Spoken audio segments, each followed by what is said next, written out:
Tonight, we have the story of two college students who had consensual sex, a third student who decided it was really a case of rape, and a campus system of so-called justice that kicked the young man out of school, despite the fact that there is no evidence of any crime.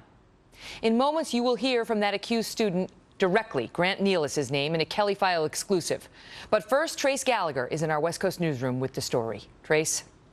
Megan, at the time, Grant Neal was a sophomore at Colorado State who played football and wrestled. The alleged victim was a female trainer for the football team who Neal was dating. According to the university's internal investigation, the woman claims she and Grant Neal were in bed and that because she was not on birth control, she told him she did not want to have unprotected sex, but he started to anyway. She says when she told him to stop, he did, and asked if it would be okay if he used a condom. She said yes, so they had sex in her bed, and later that night apparently had sex again at his home. The next day, a friend of the woman spotted a hickey on her neck. And when she learned the friend had sex with a football player, she somehow concluded it was rape, reported it to the university, and a full-scale Title IX investigation began. The alleged victim made it clear she wasn't a victim, telling investigators, quoting, "He's a good guy. He's not a rapist. He's not a criminal."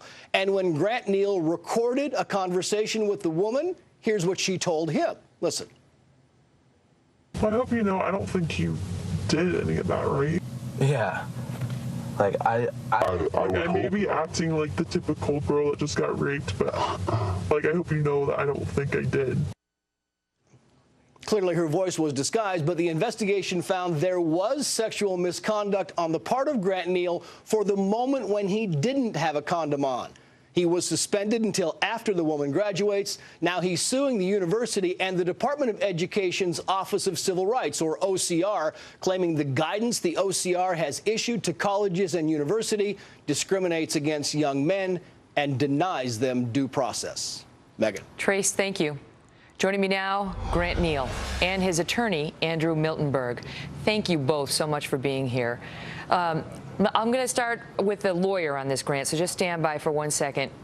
Andrew, we have been covering this repeatedly, and what has happened in these cases from college campus to college campus is the administration has set up young college men to have the book thrown at them and basically to be convicted without a lawyer and under a standard that no court would accept. Isn't that true, Andrew? That's absolutely true. And in fact, what is unfortunately happening is the Obama administration has laid a very heavy hand on the disciplinary process in colleges such that it's virtually assured that an allegation will turn into a finding of responsibility and expulsion. So this, just so the viewers understand, we're talking about the administration, which has stuck its nose into college campuses in a way unprecedented.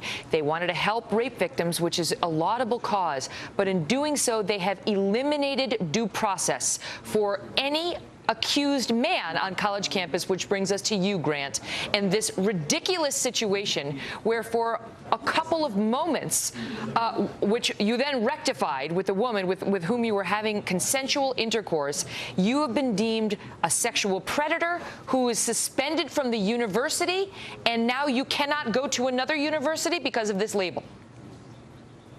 Exactly, and Kelly, that really is honestly difficult to hear.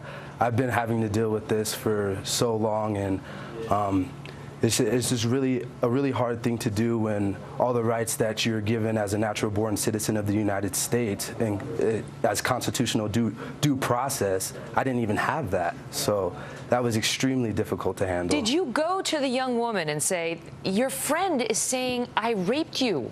What is that based on?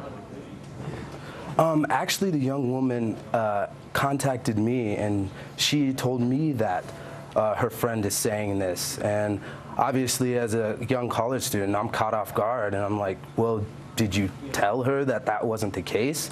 And the young woman did indeed tell me that she informed this young lady that that wasn't the case. But because this young lady had her preconceived notions about football players and how they act on campus without meeting me or knowing me, she was able to make that assumption that hey, you took advantage of my friend.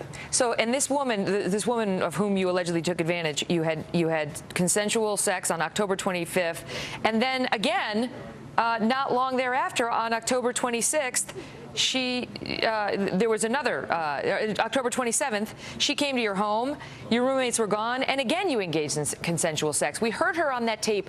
What does she mean in that tape when she says, you know, I'm sort of acting this way? Did she purport to be a victim in other conversations? No, she was referring to the point to where all these other students and faculty members involved who were blowing this thing kind of up. She was saying that because she's so upset about the situation and about how I was being treated in this situation and how she feels also victimized in this situation, she's saying that because of her reaction, people were telling her that, hey, I think that I was assaulted. Yeah, and so they're telling her she's a victim, and she's saying, I'm not. Andrew, the only person who apparently thinks that there's a victim at all in this case is the friend. And based on that, what the friend says, the two parties involved have no problem with what happened between them. How does it get to be that a university suspends an athlete with a 3.67 GPA without even a pretense of due process? Well, and that's what makes this so compelling. We have a non-party, non-witness who manages to have an entire university railroad one of the most promising young men that any of us have met in a long time without any due process, all based on something that we would find utterly offensive were it to happen in our court system. And the reality is that Grant Neal's life has been derailed because the Obama administration has forced universities and colleges across this country to rush to judgment against young men. We've seen this happen repeatedly on many universities. But now you're trying to do something about it, filing a lawsuit against the Department of Education saying this has got to stop. We want to support the rights of victims on college campuses. Absolutely. But not everyone who makes an accusation is in fact a victim. And in those cases, it is the accused who becomes the victim, as we saw in the Duke rape case. So my question to you is, what are your odds? What are your odds of reversing this policy or getting the Department of Education to listen? I think it takes a situation as dramatic as Grant's to have the people of this country and the Department of Education sit up and say, yes, we want to be proactive about sexual assault, but we can't do it at the cost of due process. Thank you, gentlemen. We'll continue to follow it. Thank you for having us. Right?